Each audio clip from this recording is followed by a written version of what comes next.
Now finally Iran का Chabahar port Bharat का हो चुका है। आने वाले 10 सालों तक यहाँ पर हमारा कारोबार चलेगा और इसके बीच में कोई भी प्रॉब्लम नहीं आने वाली है। एक नया डील को साइन किया गया है। वैसे तो चबाहार पोर्ट पर हम लोग वर्षों से काम कर रहे हैं और आने वाले 100 साल तक करेंगे, लेकिन इसके डील को हर साल अपडेट करना पड़ता था और अब ऐसा नहीं करना पड़ेगा 10 साल तक। 10 साल के लिए हमने चबाहार पोर्ट को पूरी तरह से अपने कब्जे में ले लिया है। तो इस वीडियो में हम लोग जानेंगे कि इतने क्रिटिकल सिचुएशन में इजराइल और ईरान में वॉर चल रहा है, ईरान पर काफी हैवी सेंसेक्स भी लगा हुआ है, उसके बाद भी भारत अपनी काम की चीज को निकाल ले रहा है। डजंट मैटर कि ईरान पाकिस्तान की कैसी हेल्प कर रहा है, ईरान और इजराइल का रिलेशनशिप कैसे खराब हो रहा है, इससे हमें कोई मतलब नहीं है। हमें अपने ट्रेड को देखना है, आगे बढ़ना है और हमारी डिप्लोमेसी यही कर रही है। तो आइए समझते हैं आखिर कैसे हम ईरान के चबाहार पोर्ट से रसिया, अफगानिस्तान और यूरोपियन कंट्री में डायरेक्ट इंटर कर पाएंगे। गाइस, ये वाला एग्रीमेंट हमारे लिए काफी ज्यादा इंपॉर्टेंट है और इस चीज को पूरी वर्ल्ड मीडिया कवर कर रही है। वैसे तो चबाहार पोर्ट हमें 2019 में ही मिल गया था और हमने डील भी साइन किया है करीबन 100 साल के लिए और हमने अपना यहाँ पर बहुत सारा पैसा इन्वेस्ट किया है और इसको हम डेवलप भी कर रहे हैं। ईरान के चबाहार पोर्ट को डेवलप करने के बाद हमने ईरान से कहा कि आप इस वाले पोर्ट को हमारी भारतीय कंपनी को बेच दीजिए कुछ सालों के लिए और इस वाले पोर्ट को ऑपरेट करके हम लोग रसिया, यूरोप, अफगानिस्तान कई कंट्रियों में जा पाएंगे और अपने ट्रेड को बढ़ा पाएंगे। 2014 से पहले हमारा पाकिस्तान के साथ ट्रेड होता था और पाकिस्तान के थ्रू हम अफगानिस्तान में भी जाते थे, लेकिन पीएम मोदी के आने के बाद पाकिस्तान के साथ सारा ट्रेड बंद हो गया क्योंकि हम टेररिज्म एक्टिविटीज को रोकना चाहते थे, लेकिन पाकिस्तान मानने को तैयार नहीं था। उसे खुजली थी कि हमें जम्मू कश्मीर चाहिए ही चाहिए। पुलवामा अटैक, उरी स्ट्राइक, कई सारे दंगों के बाद फाइनली भारत ने पाकिस्तान के साथ सारे ट्रेड को बंद कर दिया। अब ऐसे में हमें अफगानिस्तान, रसिया इन कंट्रियों में जाने के लिए एक नए रास्ता की जरूरत थी। इसके लिए हमने 2019 में चबाहार पोर्ट लिया था ईरान से और 5 सालों में हमने चबाहार पोर्ट को डेवलप भी कर दिया। तो अभी 10 साल के लिए इस वाले पोर्ट पर एक नया एग्रीमेंट साइन हुआ है। आने वाले टाइम में ईरान और भारत का रिलेशनशिप अगर अच्छा रहता है तो ये हर 10 साल के लिए बढ़ते जाएगा। इस पोर्ट को लेने में रसिया का बहुत बड़ा रोल है क्योंकि रसिया को भारत के साथ ट्रेड करना है और रसिया के लिए Iran gateway of Indo Pacific है।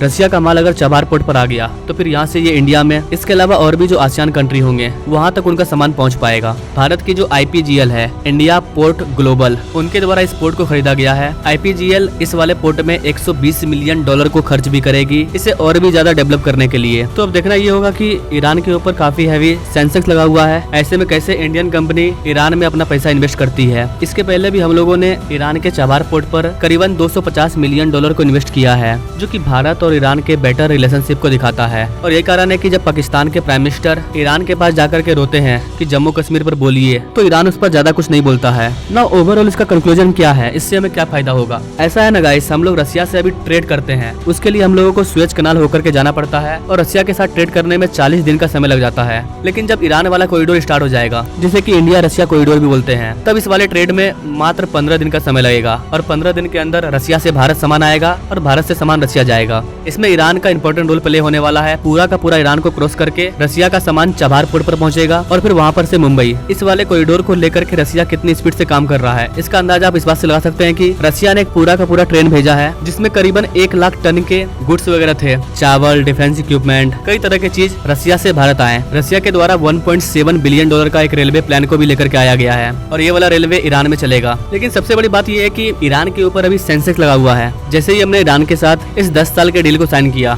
अमेरिका बोल रहा है कि जिस भी कंट्री पर हमने सेंसेक्स लगाया है, अगर आप उसके साथ किसी भी तरह की डील करते हो तो हम आप पर सेंसेक्स लगा सकते हैं। देखिए गाइस, अमेरिका थोड़ा दोगला है, वो अपने अकॉर्डिंग सेंसेक्स लगाता है। यूएसए अपने अकॉर्डिंग दुनिया को कंट्रोल करना चाहता है कि हम अगर किसी कंट्री पर सेंसेक्स लगा देते हैं तो आपको उसके साथ कोई भी डील नहीं करना है, मतलब आप उसके अकॉर्डिंग चलो।